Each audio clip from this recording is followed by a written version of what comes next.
नमस्कार। आज हम एमए प्रथम वर्ष शिक्षा शास्त्र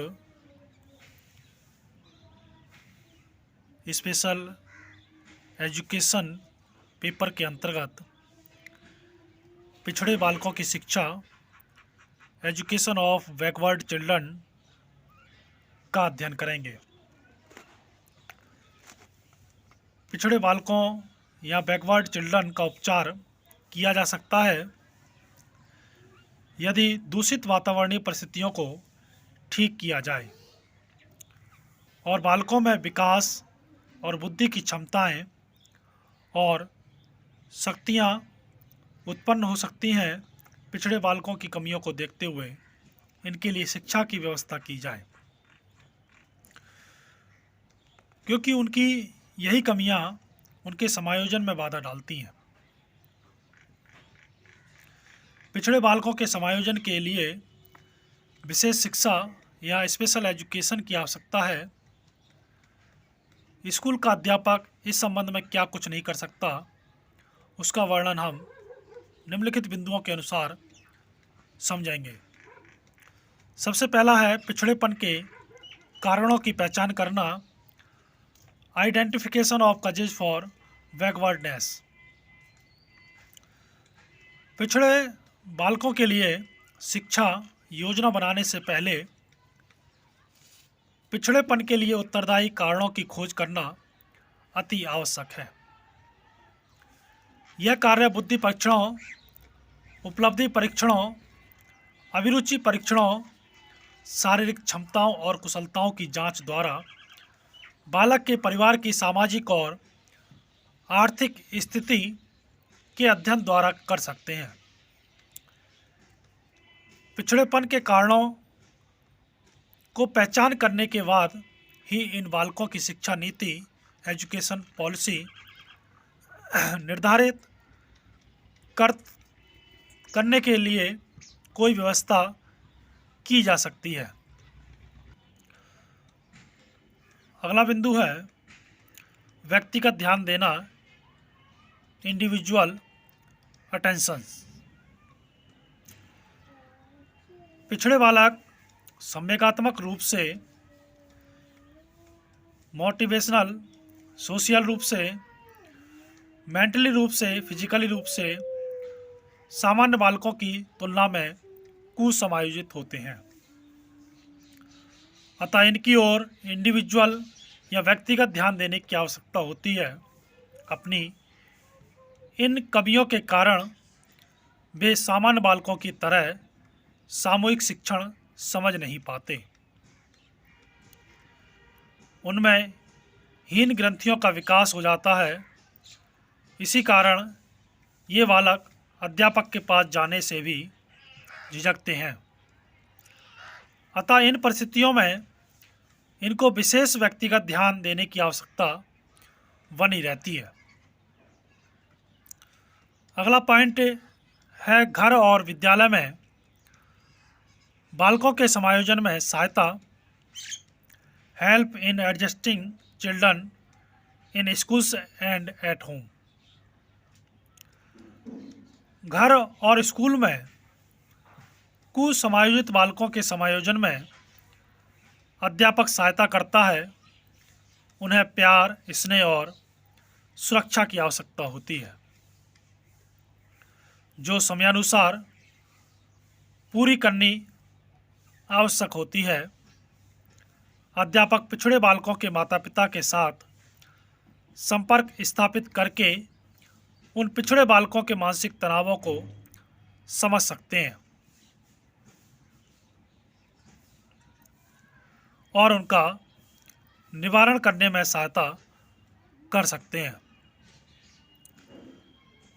अगला पॉइंट है विशिष्ट विद्यालयों और कक्षाओं की व्यवस्था, provisions for special schools and special classes. पिछड़े बालकों की समस्याओं पर नियंत्रण पाने के लिए विशेष विद्यालय और कक्षाओं की व्यवस्था भी की जा सकती है। ऐसे बालकों को सामान्य बालकों से अलग करके अध्यापक उनकी ओर विशेष ध्यान दे सकता है। लेकिन इस सुझाव की आलोचना मनोविज्ञान के आधार पर की गई है। पिछड़े बालक सामान्य बालकों से अलग होने पर उनसे कुछ सीखने के अवसर खो देंगे। पिछड़े बालक सामान्य बालकों की क्रियाओं का अनुकरण नहीं कर पाते हैं। इसके अतिरिक्त पिछड़े बालकों को सामान्य ज्ञान से अलग करने का अनुभव उनको पिछड़ेपन की याद दिलाता रहेगा। पिछड़े बालकों को सामान्य बालकों के संपर्क में रखना साइकोलॉजिकल या मनोवैज्ञानिक दृष्टि से उचित होता है। अगला पॉइंट है पाठ्य सहगामी क्रियाओं की व्यवस्था, प्रोविजंस ऑफ को करिकुलर एक्टिविटीज। पाठ्य सहगामी क्रियाओं की व्यवस्था का होना बालकों के पिछड़ेपन को कम करने में सहायता देता है। यह आवश्यक है कि पिछड़े बालकों की किसी एक योग्यता के विकास के लिए पाठ्य सहगामी क्रियाओं की व्यवस्था होना अति आवश्यक है।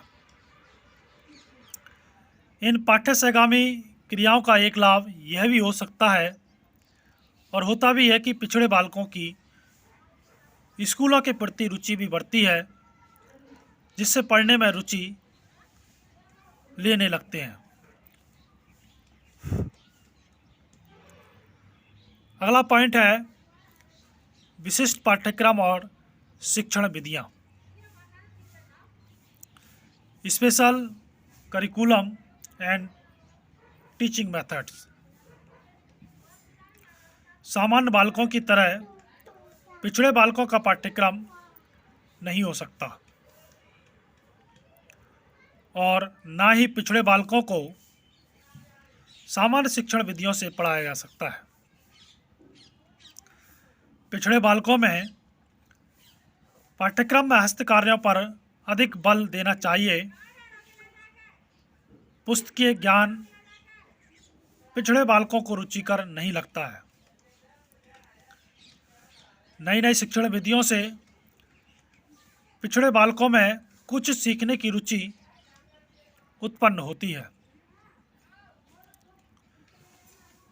अतः इनके लिए विशेष पाठ्यक्रम और शिक्षण विधियों की व्यवस्था का होना अति आवश्यक है। अगला बिंदु है शिक्षा मनोवैज्ञानिकों की सहायता, हेल्प फ्रॉम एजुकेशनल साइकोलॉजिस्ट्स। पिछड़े बालकों की शिक्षा के लिए विशेषज्ञों की राय लेना लाभप्रद रहता है। इनके लिए शिक्षा मनोवैज्ञानिकों की राय उपयुक्त रहेगी। ये विशेषज्ञ बालकों और उनके माता पिता को आवश्यक निर्देशन दे सकते हैं और उनके पिछड़ेपन को दूर करने में अपने सुझाव दे सकते हैं। अगला बिंदु है स्कूल से भागने की प्रवृत्ति को रोकना, चेकिंग ट्रांसी टेंडेंसी। पिछड़े बालक अपनी न्यूनताओं के कारण स्कूल की गतिविधियों में और कार्यों में रुचि नहीं लेते हैं और स्कूल से पीछा छुड़ाने की बात सोचने लगते हैं। इसके लिए वे स्कूल और कक्षाओं से भागना शुरू कर देते हैं। इस कारण भी यह बालक सामान्य बालक की तुलना में बहुत पीछे रह जाता है। अतः ऐसे बालकों को आवश्यक और शीघ्र ही नियंत्रण में लेने के लिए आवश्यक कदम उठाने पड़ेंगे। स्कूल और कक्षा से भागने के कारणों की जांच करके उन्हें दूर करने का प्रयत्न करना चाहिए। शिक्षक को सहानुभूतिपूर्ण व्यवहार करना चाहिए। अगला है वातावरणीय कारकों पर नियंत्रण, कंट्रोल ऑफ एनवायरमेंटल फैक्टर्स। पिछड़े बालकों को वातावरण से संबंधित कारक बहुत अधिक प्रभावित करते हैं और उनके पिछड़ेपन में अपना योगदान देते हैं, अतः वातावरण से संबंधित ऐसे कारकों पर नियंत्रण करना भी आवश्यक होता है। अतः पिछड़े बालकों के मित्रों, रुचियों पर नियंत्रण करना, समुदाय है, आसपास है, सामान्य आदतें, पढ़ने का ढंग, माता पिता की शिक्षा आदि में सुधार करके बालकों के वातावरण में सुधार कर सकते हैं, जिसके परिणाम स्वरूप उनका पिछड़ापन नियंत्रित हो जाता है। अगला पॉइंट या बिंदु है निर्देशन सेवाओं की व्यवस्था, प्रोविजंस ऑफ गाइडेंस सर्विस। निर्देशन सेवाओं की व्यवस्था से भी पिछड़े बालकों को सही राह पर लाया जा सकता है। इनमें शैक्षिक निर्देशन, एजुकेशनल गाइडेंस और व्यावसायिक निर्देशन, वोकेशनल गाइडेंस की व्यवस्था की जा सकती है। पिछड़े बालकों की शिक्षा और व्यवसाय से संबंधित निर्देशन देकर उनके समायोजन की व्यवस्था सामान्य विद्यालयों में की जा सकती है। इन सेवाओं से पिछड़े बालकों में आत्मविश्वास भी पैदा होगा। तो ये था पिछड़े बालकों की शिक्षा, एजुकेशन ऑफ बैकवर्ड चिल्ड्रन। धन्यवाद।